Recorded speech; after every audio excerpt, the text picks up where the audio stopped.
What's up, Buckeye fans? It's Patrick Murphy and Dave Biddle coming to you from just outside the Woody Hayes Athletic Center. They've got some stuff going on where we normally record this, but we just got done talking with Ohio State's offensive players. That included Jeremiah Smith, Carson Hinsman, Julian Sand, and Max Clare. And then Ryan Day as well. We will talk to defensive players and Matt Patricia this evening, but we wanted to address some things, react to some things that we heard today.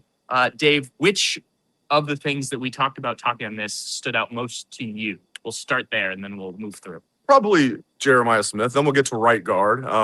Jeremiah, for the first time, really explained, he didn't get into detail what the injury was, but he says it's one of those things where he thinks it happened in practice. It was one of those where he doesn't even remember what happened. I think anybody who's played sports, it sounds weird, right? But like anybody who's played sports, it's like, oh yeah, you have a situation I'm sure you can think of where it's like, oh, I don't even know what I did, but I hurt something. That's what happened. He was asked, do you regret that you played in that UCLA game because you were like limping really bad?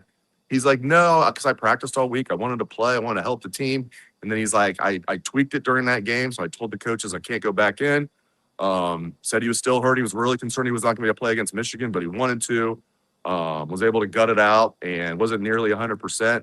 He's feeling good now, but it was interesting hearing him talk about it. I'm sure I'm leaving some stuff out because that was the first time he was able really to tell us like what was really going on with him. So, yeah, man, it was touch and go throughout the Michigan week, but he's a tough guy. He loves playing football, and it was just interesting to hear him give us the backstory there with the injury that he was dealing with, which was like the biggest story in Buckeye Nation there for a few weeks. Yeah, we don't talk about injuries except after the fact when we tell you about our injuries. He called it, I believe, a quad contusion, which is kind of along the lines of what we'd heard. Yeah. It makes sense with the way he was moving around. Man, he played pretty well in that Michigan game. This is what we were saying. I mean, not that we were breaking news here, but we were saying, like, if he's plays, he's not going to be 100%, but even 80%, I'm guessing I don't even know if he was 80%. Based on what he said today, it might not have even been 80%. I was like, even 80% of Jeremiah Smith is a problem for Michigan. So, yeah, man, he did play well in that game. And, it's one of those things. I'm sure the adrenaline kicked in and, but still, you're a Buckeye fan, man. You just obviously you love Jeremiah Smith for what he does on the field, but he just embodies everything you love in a football player, how I'm sure he likes making a lot of money, and he'll continue to make lots of money in the sport. But he's one of those guys that just plays for the love of the game. He'd play for free if that was the case. But, man, he's just a special talent, a special young man. It was good talking to him today. Yeah. And it does sound like, as Dave said, he is going to be at least he said he feels 100%. I don't know if anyone, even with this layoff, is getting back to 100% at this point in the season. But it does sound like you will see the closer to full Jeremiah Smith than you have in the last couple games. And that's a good point in the chat. The chat's always on point. You guys are always on point. Most of you. Most of you guys know who you are. The vast majority of you are on point.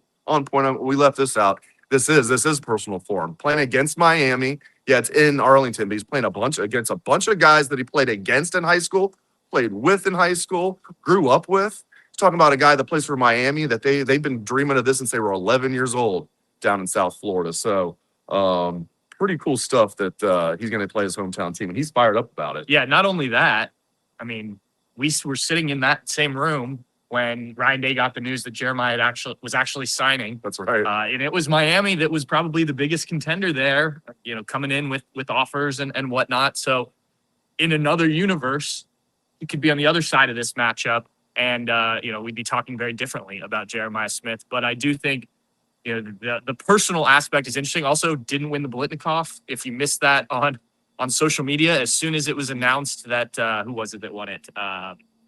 I don't know. I ignore. I just made a joke. The Blitnikoff Award going annually to the second or third best wide receiver in the country. Yeah, but he put out a video on social media that clearly showed he was not too happy about that. So plenty of motivation for Jeremiah Smith in this game against Miami. Dave, you mentioned already the right guard. There will be a change. We know that Tegris Shabola had surgery.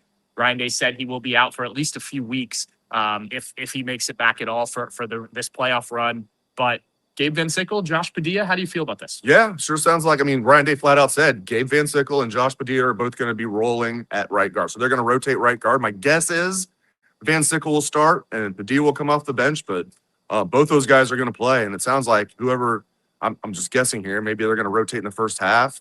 And if one guy's clearly playing better than the other, maybe they'll roll with just that guy in the second half and not do the rotation. But yeah, Van Sickle, redshirt freshman, reminds me a little bit of Austin Saraville at this time last year. Gabe's not as far along as Austin was at this time last year when Austin was a redshirt freshman, but similar body types. He's been grading out really well. I think it's time. This makes a lot of sense to me, even if Tegra was healthy. So I think Gabe Van Sickle is going to start. Padilla is going to play a lot.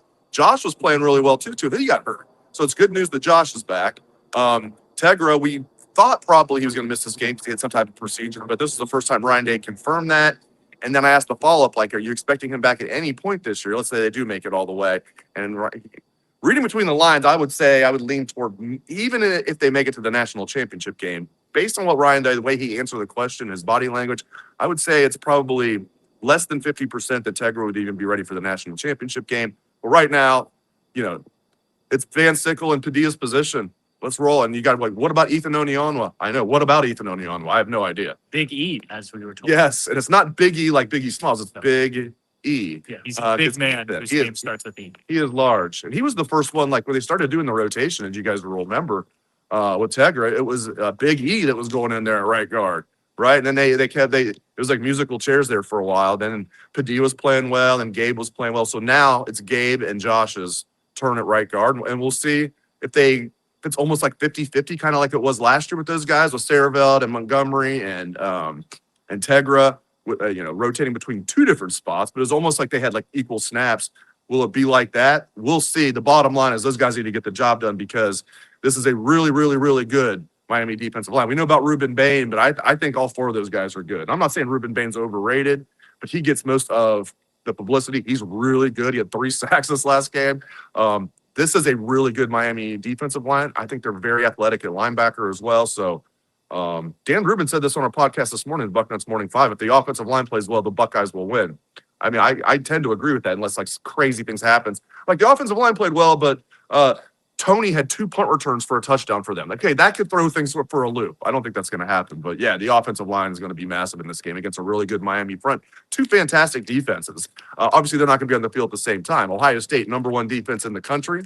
Miami, a number 11 defense in the country. So a couple of great defenses going at it. Yeah, and I think even if Tegra was able to get healthy enough to play, by the time they make the national championship game, at that point, if you're in the national championship game, you've got something working, right? On the offensive line and that guard. I don't know if you want to make a change back to something that was at the very least inconsistent this year. So, obviously you hope for the best for Tegra and he can get healthy, but it does seem, as you were saying, like this is down to Padilla and Gabe Van Sickle. I sort of read what Ryan Day said a little differently. I want your thoughts on that. Yeah. I felt like he was saying they're going to roll in practice and then they would go with the best guy in the game. Do you see? Like, I know it worked last year and I know they've done it at points this year. I just feel like if one guy steps up, wouldn't you prefer to go with, hey, this is our right guard, this is our guy, and if you need to change, you can. I know it worked last year. I just don't love the idea of rotating guys on offensive line. No, I need like an instant replay. I want to go back. The first thing I'm going to do after we do this is go back and watch. Maybe I'll wait till I get home. I'm going to go back and rewatch that. My gut is he meant the plan is right now. You're right. What if the plan is right now, they're going to rotate those guys and then one of them has a great week of practice? Right, yeah. Totally. That could happen. I think right now, the way I read it, and again, I'm going to have to go back and watch it again, is that Ryan Day's planning on those guys rotating at right guard to some extent. That's my take, but we'll see. Yeah, and it wasn't very, he just said those guys are going to roll. Like, I don't think he specified. So I think you could probably read it either way, and we'll find out. Well, my question was, though, do you anticipate Gabe will be the starter? And then ask a follow-up. But, so I was talking about the game itself. And guys, do you anticipate Gabe will start at right guard against Miami? And I wasn't even sure Padilla was back. I had heard that he was probably going to be back for the playoff, but I hadn't even confirmed that. And without even asking, Ryan said Josh will roll as well. I took that to mean the game, but we'll see. Yeah, we'll find out. You hope, regardless, they have their best options at right guard. The offensive coordinator play calling position, it sounds like it's going to be even more up in flux than maybe we thought. Now, Ryan Day was very clear. Everyone is involved. He said that all season. But he is going to be, I think the way he put it was, he will make the final calls on play calling, which to me means he will be the one calling the plays. Though he did say Billy Fessler will be the one talking into Julian Sayen's headset, just because he doesn't want to have to be constantly looking at the play sheet. What do you make of this? Yeah, and for those that are wondering, Hartline will still be in the box. He was asked about that. So Brian Hartline is sticking around, and he's not going to be down on the field. He's still going to be up in the box. I don't think it's a big change because Ryan Day's never going to say this, but I think what he said about his role in there just now for the playoff, I think has been his role the entire year, Ryan Day. I think he's been more than just veto power. I think he's been calling a lot of plays in big games, big moments. I've been told that by sources that I trust. Has Brian Hartline also been calling plays? Of course he has. In certain games, Brian called the entire game, but I was told like if Ryan Day was calling a lot of these. I mean, just look at the Michigan game. He's looking down his play sheet. I mean, the video evidence is there as far as I'm concerned. So I don't think it hurts Ohio State that much. It's like losing Matt Patricia at this time, even if he was sticking around, that would be huge. But this is Ryan Day's offense. He's not going to throw Brian Hartline under the bus and be like, it's not that big of a deal because I was calling most of the plays anyway in big moments. He's not going to do that. That's my take on it. Could be wrong. Yeah, I think, look, Ryan Day's had plenty of experience with this. So I don't think you should be worried if you're a Buckeye fan. As you said, it would be much more difficult if Matt Patricia were on his way out for Ohio State. Dave, we get defensive players and Matt Patricia tonight. What are you most interested in out of that group in terms of looking ahead to this playoff quarterfinal? Definitely whatever Patricia says, because it's one of those things where we were really fortunate to get the coordinators a lot last year. Like we would get Chip Kelly every other week. We would get Jim Knowles every other week. Sometimes we'd get them every week. And we haven't really got Matt Patricia that much. When we have talked to Coach Patricia, it's been really intriguing, insightful.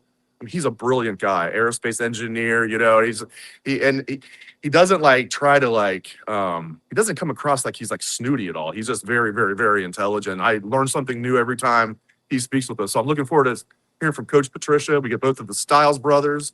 K-Mac's always interesting to talk to. Kenyatta Jackson. So it's going to be fun talking to all those guys. But I'm definitely looking forward to talking to Matt Patricia the most tonight. Yep. And we will be back here for that this evening. Steve Helwagen is posting it. I think most of the videos are up. The Ryan Day one was the last one. So that one, if not up already on our YouTube page, will be up soon. We'll have plenty more on Bucknuts today and over the next, week and a half, even through the holidays. Hopefully all the way till January 19th and beyond, right? That as well. But thank you guys for tuning in. Thanks, Dave. We're getting a little chilly, so we're going to get out of here. Talk to you guys soon.